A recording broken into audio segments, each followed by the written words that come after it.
Good morning students. Video में हम पिछली कक्षा में किए गए पाठ्यक्रम को इस वीडियो में पूरा करेंगे। पिछली वीडियो में सेक्शन ए व सेक्शन बी का 5 चैप्टर पूरा कर लिया था।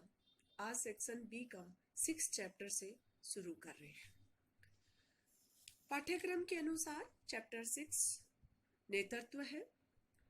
नेतृत्व पे मैं थोड़ा प्रकाश डाल रही हूँ। नेतृत्व एक विश्वव्यापी प्रक्रिया है जो मनुष्य और पशु दोनों के समाज में पाया जाता है। ये एक शब्द ऐसा शब्द है जो हमें दोनों ही प्राणियों में देखने को मिलती है। यदि किसी से ये पूछा जाए कि किसी समूह का नेता कौन है, तो उस व्यक्ति का सीधा उत्तर यही होगा कि इस समूह का नेता वही है जिसका सदस्यों द्वारा अनुसरण किया जाता है या सदस्य उसकी बात का पालन करते हैं। उसके बाद नेक्स्ट चैप्टर आता है संचार। इस चैप्टर में हम संचार क्या है, संचार का अर्थ, संचार का स्वरूप और संचार के कौन कौन से प्रकार हैं। हम संचार को शाब्दिक और अशाब्दिक तरीके से दे सकते हैं और संचार करते समय हमें किन किन बाधाओं का सामना करना पड़ता है, इन सभी बिंदुओं पर प्रकाश डालेंगे। और साथ में मैं आपको यह भी बताना चाह रही हूँ संचार क्या है। ये मानव इंटरेक्शन की महत्वपूर्ण प्रोसेस है।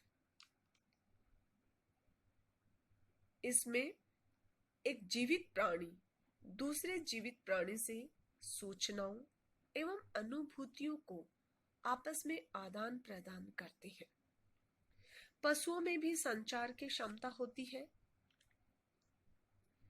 वे अपने विशेष आवाज के माध्यम से अपनी भावनाओं को अपनी प्रजाति के अन्य सदस्यों तक पहुंचाते हैं।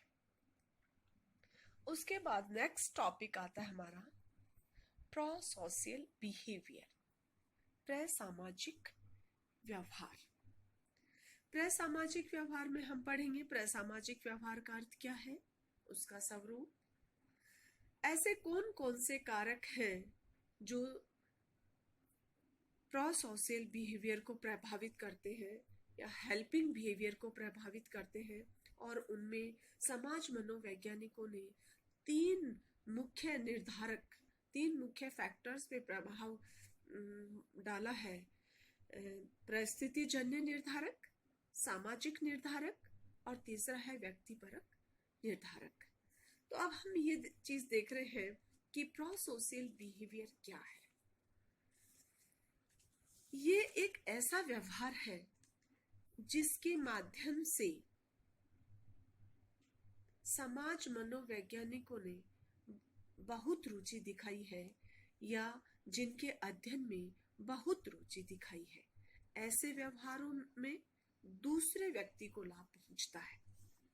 ऐसे व्यवहार सामाजिक मूल्यों एवं मर्यादाओं के अनुकूल होते हैं तथा सामाजिक मानकों या सोशल नॉर्म्स के अनुरूप होते हैं, जैसे रक्तदान करना, मेधावी छात्रों को छात्रवृत्ति देना, गरीब लोगों को रोटी, कपड़ा और मकान के लिए आर्थिक सहायता देना, बाढ़ ग्रस्त क्षेत्रों के लिए खाद्य सामग्री पहुंचाना, दान देना, ये सभी प्रोसोशियल बिहेवियर में आते हैं। प्रोसोशियल बिहेवियर में व्यवहारकर्ता स्वयं के लाभ के बारे में नहीं सोचता है या स्वयं का लाभ न के बराबर होता है। उस स्थिति में दूसरे व्यक्तियों को लाभ अधिक पहुंचाता है। प्रोसोशियल बिहेवियर के कई श्रेणी हैं, जिनमें सबसे महत्वपूर्ण श्रेणी है हेल्पिंग बिहेवियर, सहायता परक व्यवहार। हेल्पिंग बिहेवियर का अर्थ उस व्यवहार से लगाया जाता है जिसमें व्यक्ति अपनी इच्छा से दूसरे व्यक्तियों को लाभ पहुंचाता है, जिससे उनकी चिंताएं कम होती हैं तथा किसी प्रकार के संकट से दूसरों को छुटकारा दिलाते हैं। हेल्पिंग बिहेवियर की 3 विशेषताएं होती हैं। फर्स्ट है, हेल्पिंग बिहेवियर व्यक्ति अपनी इच्छा से काम करता है या स्वेच्छा से ये कार्य करता है। दूसरी विशेषता है, इसका उद्देश्य दूसरों को लाभ पहुंचाकर उनका कल्याण करना होता है। और तीसरा पॉइंट है, हेल्पिंग बिहेवियर को करते समय व्यक्ति अपनी हानि या लाभ के विचारों को महत्व नहीं देता है, बल्कि ऐसे व्यवहारों को करते समय व्यक्ति को कुछ आर्थिक हानि या शारीरिक दंड आदि भी मिले, परंतु वह ऐसे व्यवहार को करने में फिर भी विचलित नहीं होता है। उसके बाद नेक्स्ट पॉइंट हमारा आता है, नेक्स्ट चैप्टर हमारा आता है आक्रामकता और सामाजिक समस्या। आक्रामकता में हम आक्रामकता के सिद्धांत के ऐसे कौन कौन से सिद्धांतों का निर्माण हुआ है, ऐसे कौन कौन से फैक्टर्स हैं जो व्यक्ति को आक्रामक होने के लिए प्रभावित करते हैं, कौन कौन से ऐसे कारण हैं, उनका हम समाधान कैसे करेंगे या ऐसे कारकों को हम कंट्रोल कैसे करेंगे, इन सभी पे हम चर्चा करेंगे। आक्रामकता है क्या? आक्रामकता एक ऐसा व्यवहार है जो मनुष्य तथा पशुओं दोनों में ही पाया जाता है। ये एक सार्वजनिक घटना है।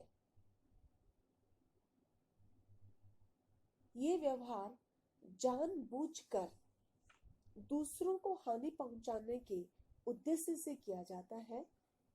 इस व्यवहार में इंटेंशन प्रकट भी हो सकता है या अप्रकट भी हो सकता है। इस व्यवहार से पीड़ित व्यक्ति बचने की कोशिश करता है। आक्रामकता का जो स्वरूप है वो समाज विरोधी, प्रोसोशियल तथा इन दोनों के बीच स्वीकृत भी हो सकता है। समाज विरोधी आक्रामकता का अर्थ उन आक्रामक व्यवहारों से लिया गया है जो समाज के नियमों के विरुद्ध होता है, जैसे किसी को गाली देना, तमाचा मारना। आक्रामक ऐसे अर्थ में आक्रामकता एक बुरा व्यवहार माना जाता है, लेकिन कुछ आक्रामकता ऐसे होते हैं जो समाज के नियमों के अनुकूल होते हैं, जैसे प्रोसोशियल आक्रामकता, जैसे माता पिता का अनुशासनात्मक व्यवहार, युद्ध में कमांडर के आक्रामक आदेश का सिपाही द्वारा पालन करना। ये सभी प्रसामाजिक आक्रामकता के उदाहरण हैं। उसके बाद हमारे पास इसी चैप्टर में आता है सामाजिक समस्या। सामाजिक समस्याओं में हम पढ़ेंगे सामाजिक समस्याएं क्या है, उनका स्वरूप क्या है, ये सामाजिक समस्याएं कितने प्रकार की होती है, कौन कौन सी समस्याएं जीवन में आ सकती हैं, सामाजिक समस्याएं कितने प्रकार की होती हैं, इन सब पे प्रकाश डाला जाएगा। अभी हम कर रहे हैं सामाजिक समस्या क्या है। ये एक ऐसी स्थिति है जिससे समाज का बड़ा भाग प्रभावित होता है तथा जिससे ऐसे हानिकारक परिणाम होते हैं या हो सकते हैं जिसका मात्र सामूहिक रूप से ही समाधान संभव हो सकता है। जैसे भारत में बेरोजगारी की समस्या को लिया जा सकता है। यह एक सामाजिक समस्या है क्योंकि इससे समाज का बहुत बड़ा भाग या वर्ग, विशेषकर युवा वर्ग, प्रभावित है और इसका समाधान किसी एक युवक के प्रयास करने से संभव न होकर युवकों, सरकार तथा अन्य गैर सरकारी संस्थाओं के जॉइंट प्रयास से ही संभव है।